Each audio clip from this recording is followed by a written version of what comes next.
ఎన్టీఆర్ గారితో మీ పరిచయం? మా కుటుంబం యాంటీ కాంగ్రెస్,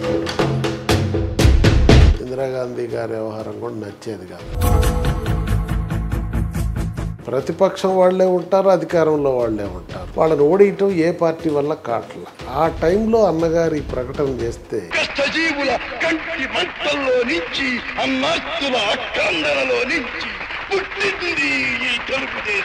సరైన వ్యక్తి వచ్చాడు రాజకీయంలో, కానీ టైట్ గా వచ్చేసాను. ఎలా పాసిబుల్ అయింది సార్? నేను నిష్పక్షపాతంగా, నిక్కచ్చిగా, నిజాయితీగా, ఆశ్రిత పక్షపాతం లేకుండా పనిచేస్తాను. ఎన్నేళ్ల పాటు మీరు ఎన్టీ రామారావు గారితో కలిసి జర్నీ చేశారు సార్? ఎప్పుడైతే లక్ష్మీ పార్వతి గారి చంద్రబాబు నాయుడు గారి పక్షాన ఫస్ట్ డే వచ్చారు. ఎన్టీ రామారావు గారి భాష చాలా అద్భుతంగా ఉంటుందని విన్నాం. తెలుగదేలయన్న దేశంబు తెలుగు, ఏను తెలుగు వల్లభుండ తెలుగు కండ, ఎల్ల నృపులు గొలువ ఎరుగవే బాసాడి దేశ భాషలందు తెలుగు లెస్. ఢిల్లీలో కాంగ్రెస్ ని గద్దె దించడానికి ఆయన నేషనల్ ఫ్రంట్ లో అందరు లీడర్లని కలుపుకొని పోతున్నటువంటి చూడండి. సినిమాల్లో నేనంటాను, ఎన్టీ రామారావు గారిని మించిన సినిమా యాక్టర్ ప్రపంచ చలనచిత్ర పరిశ్రమలో ఇంకొకరు లేరు, నెంబర్ 1 వారే అంటారు.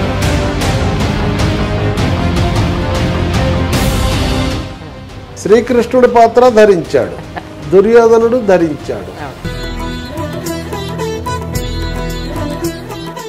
రెండిట్లో ఏది గొప్పగుంది మీరు తేల్చగలరా? జానపద చిత్రాల్లో కూడా పాతాళ భైరవి ఏంటి,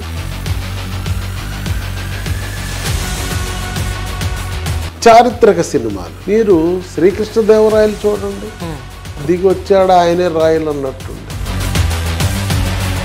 అందరూ నిజమైన దేవుడే అసలు కిందకి దిగారేమో అన్నంత ఫీల్ అయ్యేవారట. సాంఘికంలో చూస్తే ఒక రిక్షా కార్మికుడిగా చేశాడు, డ్రైవర్గా చేశాడు, తోటమాలిగా చేశాడు, లాయర్గా చేశాడు. దాదాపు 100 పాత్రలు ధరించి ఉంటాడు. ఇప్పుడు ఎన్ని లిస్ట్ అవుట్ చేస్తున్నాం రేపు సినీ వజ్రోత్సవం. రాజకీయాల్లోకి వద్దామమ్మా. అన్నగారికి మొదటి స్థానం ఇస్తాం.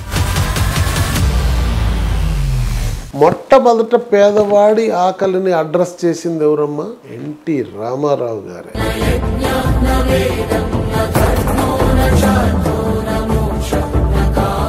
కిలో 2 రూపాయల బియ్యం పథకం పెట్టి పేదవాడికి ఇస్తానంటే అప్పుడున్న మేధావులంతా పాలన తెలియకి పనులు చేస్తున్నాడని ఐఏఎస్ వాళ్ళ అధికారులు చెప్తే, బ్రదర్ పేదోడు పస్తు పడుకుంటే నేను ఎందుకయ్యా ముఖ్యమంత్రిగా ఉండటం అన్న.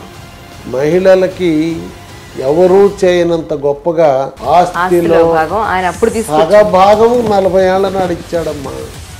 భారత ప్రభుత్వం 3 ఏళ్ల నాడు ఇచ్చింది. ముసలి వాళ్ళని, పిల్లలు చూడని వాళ్ళు చాలా మంది ఉన్నారు, అభాగ్యులు. పెన్షన్ విధానాన్ని ప్రవేశపెట్టాడు. ఆ రోజు రోజుకు రూపాయి చొప్పున నెలకి 30 రూపాయలు ఇచ్చాడు. ఆ తర్వాత ఇప్పుడు ప్రభుత్వాలన్నీ కూడా పెన్షన్ రాజకీయాలు చేస్తున్నారు. ఆ రోజు 30 రూపాయల విలువ ఈరోజు 6,600 రూపాయలకి సమానం. That is NT Ramarao.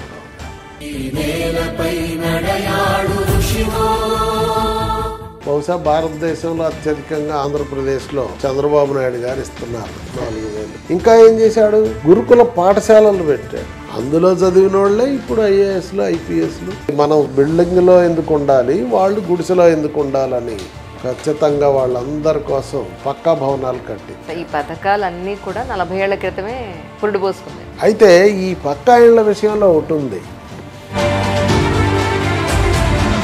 1,00,000 కాదు 5 లక్షలు కట్టి చూపించండి ఎన్టీ రామారావు. రైతు పొద్దునే ఆయన భూమి యొక్క వివరాలు తెలియాలంటే అన్నగారు ఏమన్నాడు? కరణి వ్యవస్థే వద్దన్నారు. రైతు భూమి మీద వేళ్ల పెత్తనం ఏంటి, వాళ్ళకి పర్మనెంట్గా పట్టాదారు పాస్ పుస్తకాలు ఇవ్వాలన్నాడు. బ్రిటిష్ వాళ్ళు ఏం చేశారు? భూమి మీద శిస్తేశారు, పన్ను. దేవుడు ఇచ్చిన భూమికి పన్నేలా తీసేయని చెప్పాడు, తీసేశాడు NT Ramarao. That is NTR.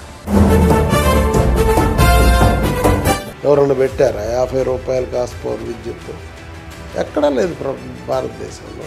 First NT Ramarao గారు పెడితే మెట్ట ప్రాంతాల్లో ఉన్న రైతులు ప్రతి ఇంట్లో ఆయన ఫోటో ఉండేది.